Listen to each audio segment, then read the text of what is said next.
Hello दोस्तों, आज इस वीडियो में हम एक बेहतरीन पैकिंग जॉब के बारे में जानने जा रहे हैं। बहुत से लोग नौकरी न मिलने की वजह से मुश्किलात का शिकार हैं। बहुत सी ख्वातीन ये भी सोचती हैं कि उन्हें नौकरी करनी चाहिए, लेकिन वो बाहर जाकर नौकरी करने की पोजीशन में नहीं है। बहुत से लोग नौकरी न मिलने की वजह से मुश्किलात का शिकार हैं। कुछ लोगों के पास नौकरी नहीं है या वो अपने बच्चों को अच्छी तालीम देने की पोजीशन में नहीं है। आपके पास हुकूमत का जारी करदा शनाख्ती कार्ड होना जरूरी है। आप मुल्क में कहीं भी दरखास्त दे सकते हैं। इसके अलावा आपकी उम्र 18 साल होनी चाहिए। आप इस नौकरी के लिए मुल्क में कहीं से भी दरखास्त दे सकते हैं। इस काम के लिए किसी काबिलियत की जरूरत नहीं है। आप घर से काम करके खुशी से माहाना 65 तक कमा सकते हैं। आपको हर महीने की 10 तारीख को तनख्वाह दी जाएगी। अदायगी इलाके के मुताबिक दी जाती है।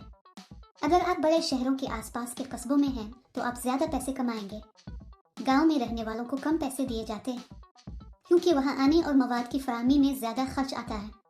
अगर आप शहर के करीब हैं तो आप वक्त पर दे सकते हैं और ज्यादा पैसे कमा सकते हैं। बालिग, मर्द, ख्वातीन, तालिब इल्म इस नौकरी के लिए दरखास्त दे सकते हैं। आपको नौकरी के लिए कहीं जाने की जरूरत नहीं है। इस काम में आपको दिन में 7 घंटे काम करना पड़ता है। इस वीडियो में हम जानेंगे कि मुलाजमत क्या है, दरखास्त फॉर्म कैसे भरना है और अहलियत क्या होनी चाहिए। इस नौकरी को अप्लाई करने के लिए कोई रजिस्ट्रेशन फीस नहीं है। ये वीडियो बहुत कारआमद है, इसलिए इस वीडियो को आखिर तक देखें।